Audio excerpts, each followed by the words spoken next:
Y ahora vamos con la sección Un diálogo cualquiera. Os presento a Ander Warea, periodista, divulgador, que también es propietario del canal Un Café con Glaucón. Adelante, buenas tardes, señor Warea. Hola, buenas tardes. Muchas gracias por esta calurosa bienvenida. Nada, encantado de tenerte aquí. Bueno, el tema a tratar que tenemos hoy, como he dicho en la introducción, va a ser, digamos, a la frontera del humor, ¿no? La primera cuestión aquí a plantear sería ¿cuál es la definición, el límite del humor? ¿En qué tesitura podríamos colocar en la temática, ¿no? Digamos. Exacto, sí, es primordial antes de reflexionar sobre conceptos, definirlos, porque si no podemos caer en apriorismos, en inconexiones, en cosas que no tienen ningún sentido, ¿no? Por eso la dinámica va a ser siempre definir el tema a tratar y a partir de ahí desarrollarlo. Bien, es importante entender que para hablar de los límites del humor hay que hablar antes quizá de la libertad de expresión. La libertad de expresión se entiende como un derecho fundamental, ¿no? Como uno de los principios de los derechos humanos que conocemos hoy día. Para hablar de la libertad de expresión hay que entender de algún modo u otro, ya sea por la etimología de la palabra, que el sujeto que goza de esta libertad de expresión también goza de libertad, y esto no siempre ha tenido lugar. Es muy importante que cuando hablamos de libertad de expresión hagamos una mirada retrospectiva, ¿no? Porque a pesar de que el término se puede acuñar entre los siglos XVII y XVIII, sobre todo XVIII a partir de la Revolución Francesa, tiene una extensión muy, muy, muy lejana, ¿no? Ya se hablaba de libertad de expresión en tratados democráticos atenienses, etcétera. Entonces es muy importante conocer este concepto. Cabe decir que, claro, los ciudadanos de según qué sociedades no gozaban de ninguna libertad, ¿no? Claro, no, yo entiendo que todo esto empezó a gozarse de esta libertad de la que hablas con la instalación de la imprenta, ¿no? Digamos que la imprenta empezó a acercar más a la sociedad, ¿no? Al público, a un acceso de lectura, comprensión, expresión sobre todo, valga la redundancia, de este tipo de libertad.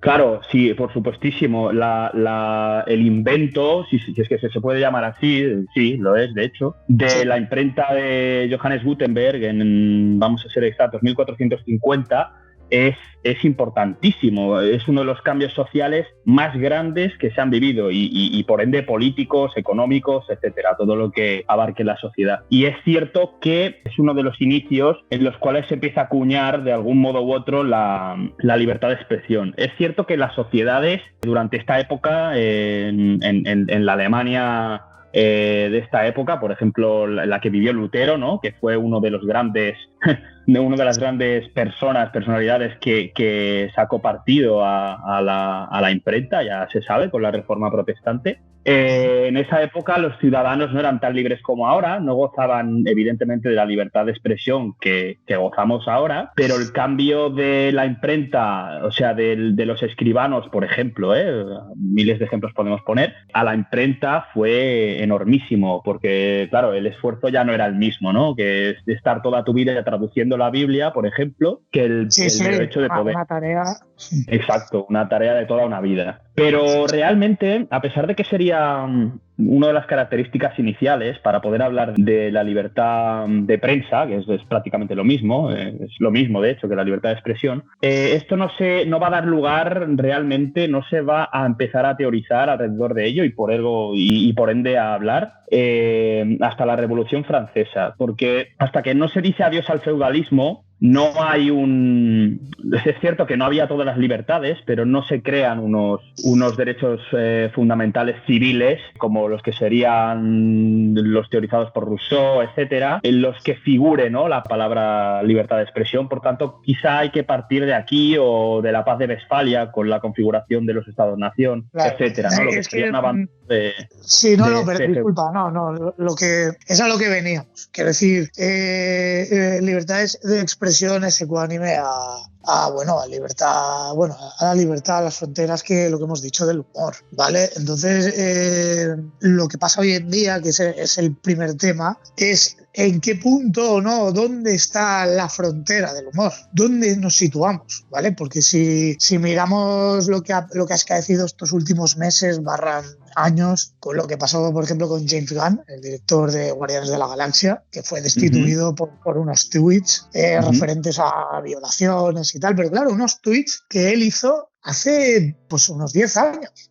Y estamos hablando que Disney lo echó ahora, hace nada. Así es.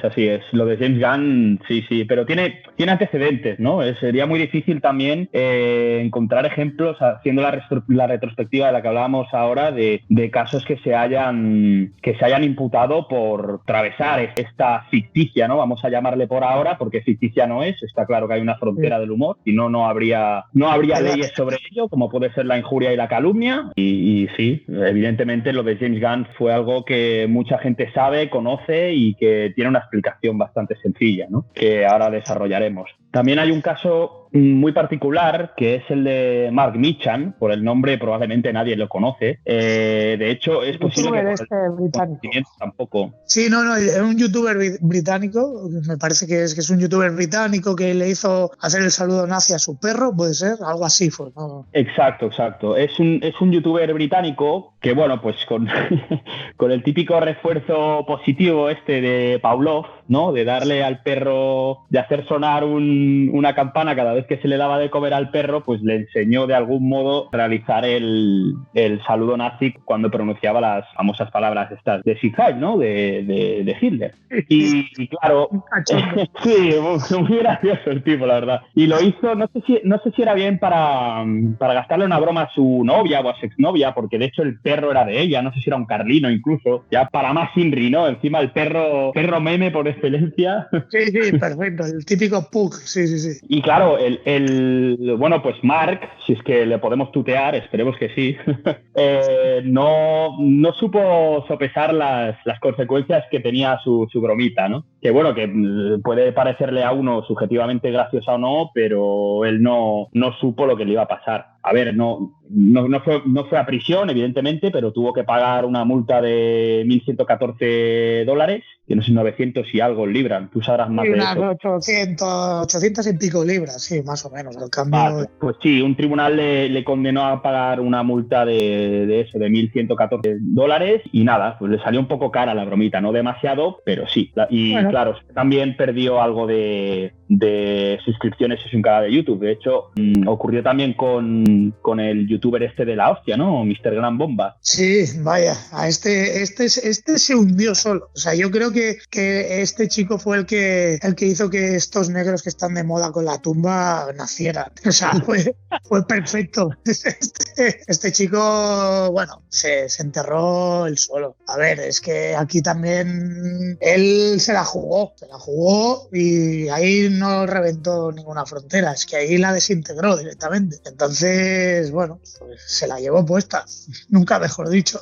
Sí, es que además aquello no era humor, ni era una broma, ni... No, pagó un precio muy caro, porque cabe destacar que Ricky Gervais pues defendió a Mark Meechan en un speech que hizo.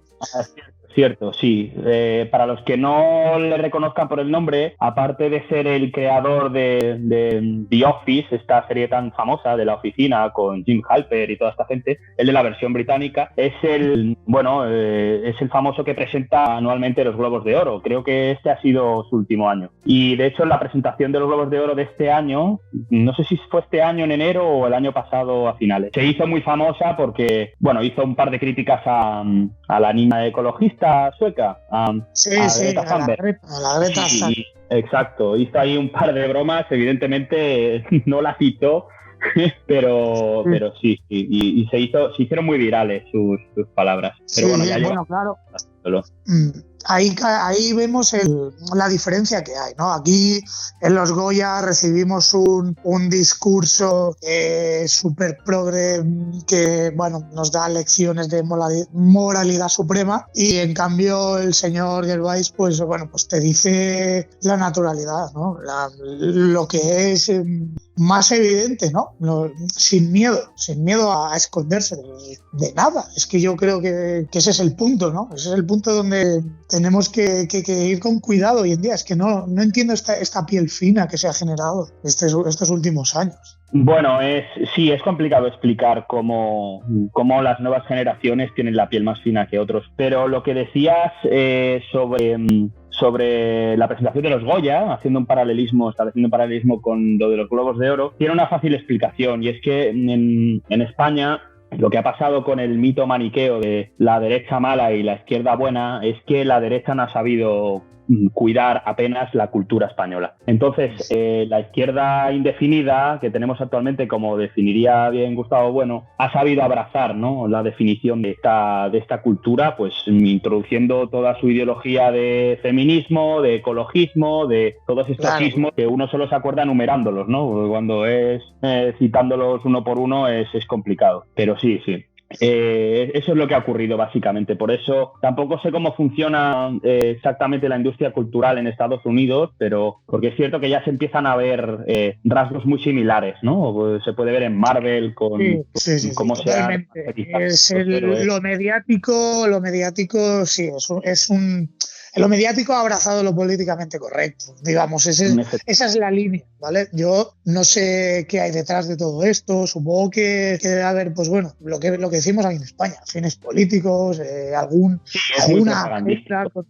agenda, algún guión que debe seguirse a rajatabla, ¿vale? Y como tú bien has dicho, aquí la derecha única y llanamente está ligada al Frente Popular, nada más. Es que no tiene más historia. Sí, eso también se le ha empujado, ¿no?, a este pozo de su propia definición. Es que al final es ese maniqueísmo con el que siempre se van a aceptar bromas sobre fachas, pero cuando se hacen bromas sobre este tipo de ideologías, ¿no?, de las izquierdas indefinidas, pues nunca son bien recibidas, ¿no? Porque son como, ostras, te estás metiendo con un colectivo pequeño, en riesgo de exclusión social o como sea, ¿no?, que quiera llamarse. Pero sí, es importante ver que hay muchas diferencias entre, evidentemente, no vamos a hablar ya de libertad de expresión en países con teocracias, ¿no? O sea, centradas en la creencia a un dios, porque entonces ya no se la libertad. Sí, no.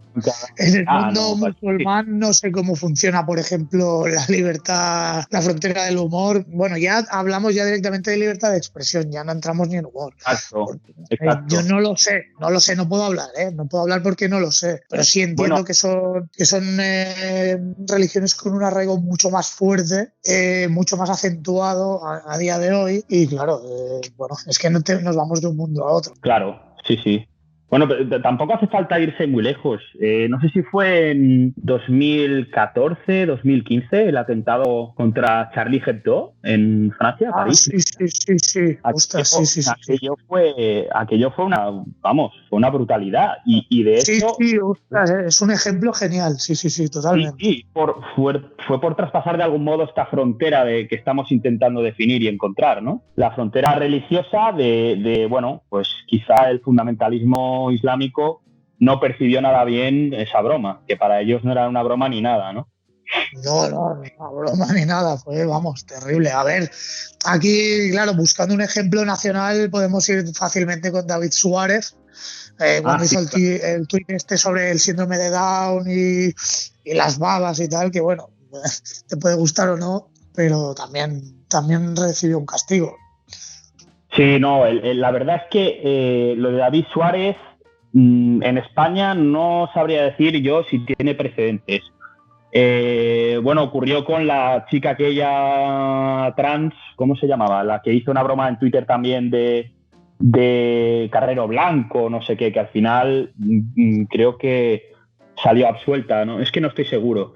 Pero sí, lo de David Suárez fue un hecho bastante curioso, ¿no? Porque él escribió un tuit haciendo una broma bastante de mal gusto, pero que bueno, que al final era una broma y no estamos hablando de una persona random, ¿no?, como el que diría, sino que estamos hablando de una persona que se dedicaba y se dedica al humor, como es Mark Nichan, ¿no?, el youtuber del que hemos hablado antes, o Ricky Gervais. Sí.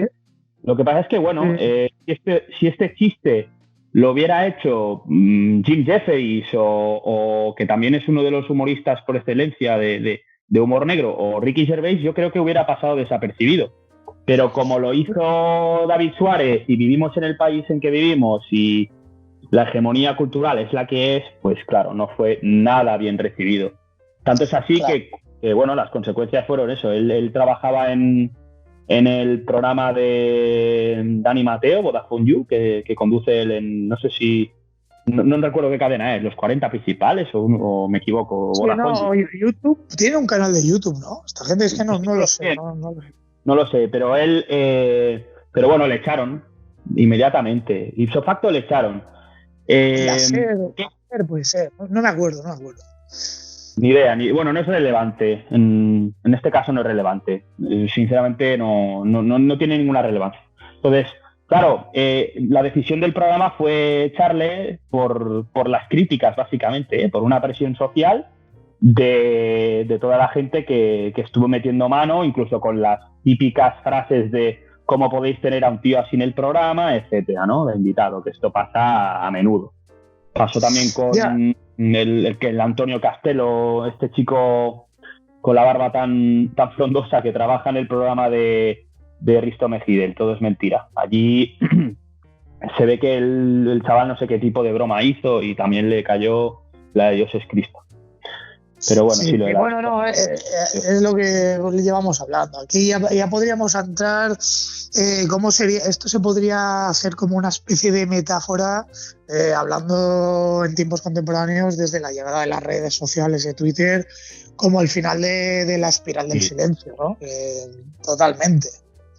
Sí, claro, es importante, es exacto. La llegada de las redes sociales supone un paradigma en la comunicación, un paradigma importantísimo, tanto en detrimento de la veracidad, porque se sabe que, por ejemplo, en 2030 el 80% de los contenidos en Internet van a ser falsos, como a favor de la información, pero por otro lado, ¿no? Porque es más accesible, porque hay una inmediatez de información, porque etcétera, etcétera, etcétera. Las redes sociales, el feedback que permiten es magnífico, poder hablar con famosos, etcétera. Pero claro, a la vez es lo que ocurre, ¿no? De hecho, tenemos los 3 casos que hemos expuesto, no, en realidad han sido 4, ¿no? El de James Gunn, Mark Meacham, David Suárez y lo de Antonio Castelo, o no sé cuál más hemos comentado. Castelo, la chica esta, Cassandra, eso, Cassandra, exacto, no me salía el nombre.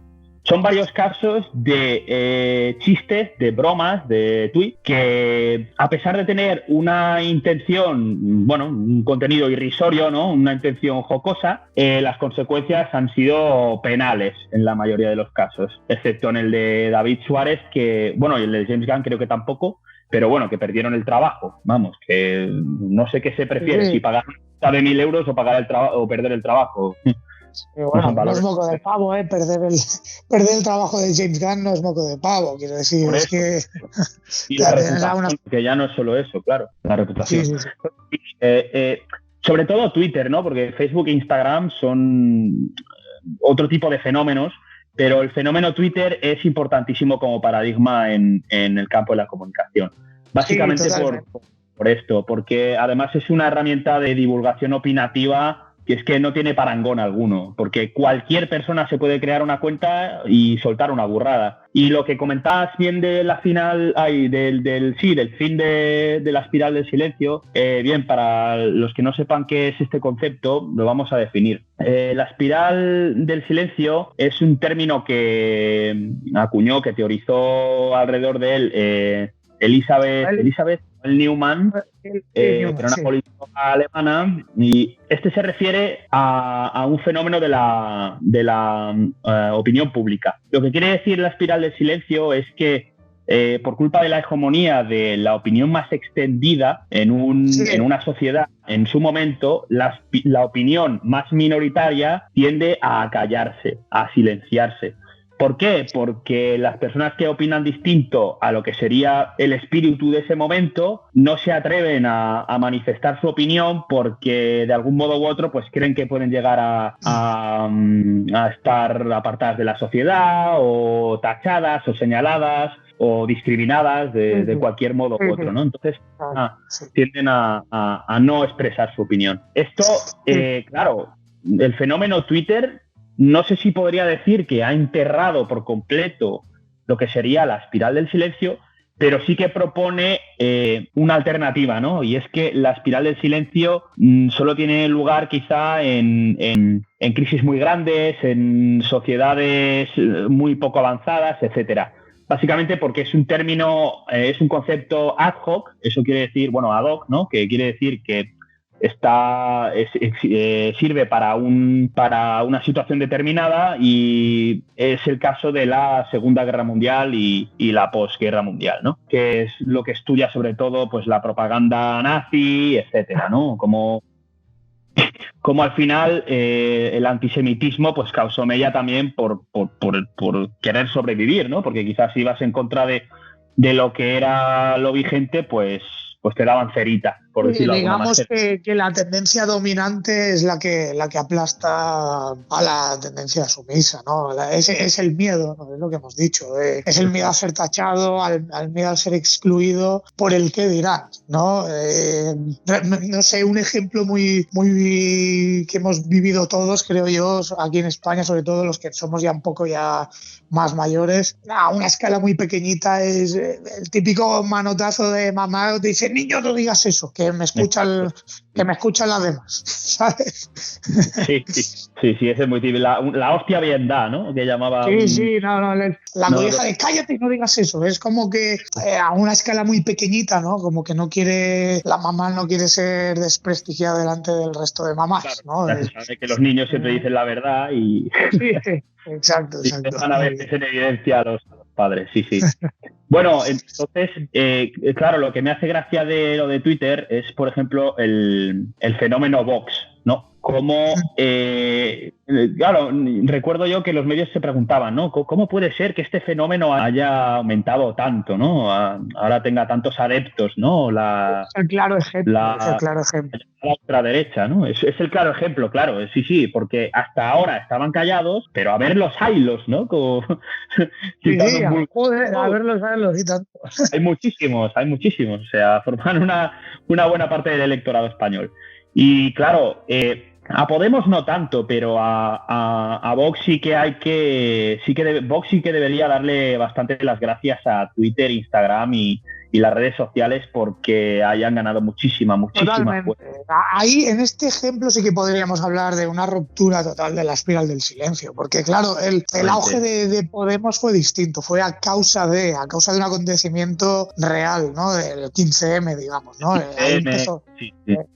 Empezó el auge de los podemitas, pero lo de Vox no, lo de Vox todo ha sido en parte o en gran parte pues esto, el crecimiento de las redes sociales y la ruptura de esta espiral. Claro, sí, y además hay que sumar también la crisis y todo el discurso, ¿no? En el que se ampara la formación de Santiago Abascal. Quiere decir que al final en Twitter es normal que estos discursos pues más demagógicos, por decirlo de alguna manera, más retóricos, vamos a decir, para que no suene tan despectivo, lleguen a las masas. Sí, es bastante plausible. Hay un personaje también que me encanta a mí, no es un personaje en concreto, pero es una forma que se ha creado ahora del héroe de teclado, sobre todo el tuitero héroe de teclado.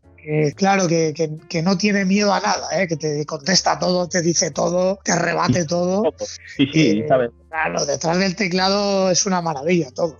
Sí, es el típico que está viendo un vídeo de Arguillano y cree que hace los huevos revueltos mejor que él, chutaría una falta mejor que Cristiano y no sé, le pone pegas a todo, sí. Un enterado de toda la vida. Los puñados de toda la vida, exacto. Me gustaría comentar también un ejemplo sobre lo que estábamos hablando, ¿no? Antes de Mark Nichan, James Gunn, David Suárez, ¿no? Sí. Sobre cagadas, por decir cosas que no se debían o no se sopesaron bien las consecuencias que podían tener, pero esto ya es de efemérides. Entonces, Claro, hay que apretarse los machos porque estamos hablando de Miguel Hernández, ¿no? Miguel Hernández, importantísimo. Pero esto ya no toca a lo contemporáneo, digamos. No, claro, estamos hablando de 1936, lo que sería pues el auge de la Guerra Civil Española. O sea, no... Imagínate decir algo en esa época, ¿no? Vete a saber lo que se podía decir y lo que no. Sí, por eso ahí no había aero de teclado ninguno, porque es que no había ni teclados directamente. Exacto. Ahí no había aero. Ahí era todo o postín o amarrar el toro por los cuernos, no había otra. Vale, ¿qué pasó con don Miguel Hernández? Sí, en un simposio intelectual, que realmente, bueno, era una reunión de 1936. Vicente Aleixandre, que también es de la generación del 27, organizó una especie de despedida que, bueno, que para muchos fue el adiós, ya se sabe por qué, no hace falta hacer spoilers. Sí. Antes de marcharse de vacaciones y tal, organizaron una especie de reunión. Lo que llamamos hoy en día una reunión de youtubers, más o menos. Sí, podría ser lo mismo, ¿no? Es el símil, ¿no? Exacto, sí. Entonces estos literatos serían ahora son los intelectuales, son los referentes culturales, son los youtubers. En antaño eran los literatos, ¿no? Un poco ridículo, la verdad. Sí. Bueno, pues a la fiesta pues había gente invitada como el ilustre Pablo Neruda, Concha Méndez, Federico García Lorca, que todo el mundo conoce, y Miguel Hernández y más, ¿no? Y bueno, en un momento dado pues se sabía, acabe de decir, que Miguel Hernández tenía un pequeño rifirrafe que ya tenía tiempo con Lorca, porque Miguel Hernández era de una familia muy pobre y obrera, y en cambio Lorca, bueno, ya tenía tal. Y como era muy clasista, pues le tachaba de paleto, ¿no? Que de paleto no tenía nada Miguel Hernández, ya se sabe. Sí. Y bueno, que no tiene nada que ver, no se puede correlacionar de eso, pues venir de una familia obrera con ser un paleto. No, para nada, pero bueno, en aquella época se acentuaba mucho, eran tiempos distintos también. Sí, evidentemente. Eso precisamente es de lo que hablábamos antes, ¿no? Que hay que tener mucho en cuenta pues las situaciones que había en un momento determinado, como las que hay ahora, para poder hablar de libertad de expresión, etcétera. Sí. Y bueno, pues Miguel Hernández, que en aquel momento, pues como ya he comentado bien, pues estaba muy enfadado, pues irrumpió en el edificio donde se celebraba la fiesta, que era un congreso de intelectuales, y en aquel momento pues la organizó María Teresa León, que era la mujer de Rafael Alberti, y Miguel Hernández se acercó a Alberti y le dijo: aquí hay mucha puta y mucho hijo de puta. ¡Hala! Se quedó a gusto. Y claro, Alberti le dijo: venga, a ver si tienes narices. Bueno, no sé si se lo dijo así, pero como le animó, ¿no? Le envalentonó, ¿no? A ver si tienes narices y lo dices en voz alta. Y él, en vez de decirlo en voz alta y para que lo oyera todo el mundo, se levantó y lo escribió en una pizarra. Y la mujer de Alberti, María Teresa León, se levantó y le metió un bofetón que lo tumbó al suelo. Dice digamos que lo tuiteó y María Teresa le dio un like. Efectivamente. Le dio un dislike. Sí, exacto. Eso fue exactamente lo que ocurrió. Y bueno, tiene gracia cómo según lo que se dice y según dónde se diga, pues puede tener unas consecuencias u otras. Al final, quizá la frontera del humor y por ende de la libertad de expresión es precisamente esta, ¿no? Tener en cuenta quién es el oyente, qué le decimos a según quién. Porque tú evidentemente puedes decir lo que quieras, como es el caso de Ricky Gervais u otros, por ejemplo, Russell Peters o estos tan famosos cómicos internacionales. Ellos, claro, pueden decir lo que quieran porque están en un espectáculo de gente que ha pagado mucho dinero, supongo, para... Exacto, pero que van a eso, quiero decir. Tú cuando vas a un teatro, pagas porque vas a ver un contenido que a ti te gusta o que crees que te gusta. ¿Me entiendes? Tú, cuando vivía Pepe Rubianes, si te gustaba Pepe Rubianes, le ibas a ver encantado. Y iba a blasfemar lo más posible, yo qué sé, de la monarquía, por ejemplo, ¿no?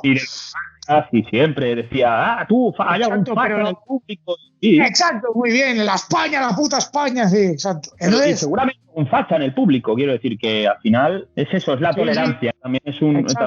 Pero es lo que te dice, sarna con gusto no pica, quiero decir, lo pagas porque te gusta ir a verlo. El problema es que la ventana que ofrecen las redes sociales y tal, pues no, es una ventana que ahí está todo y es donde chocamos. Porque allí no hay demanda, no es demanda, lo que hay es muchísima oferta y bueno, no puedes consumir lo que quieres, te lo tienes que tragar todo porque quizás si tienes un seguidor que le gusta a alguien que a ti no te cae bien, pues es posible que si tu seguidor, bueno, tu amigo en Twitter o como se llame, acaba compartiendo, acaba retuiteando algo de esta persona, tú lo vas a ver.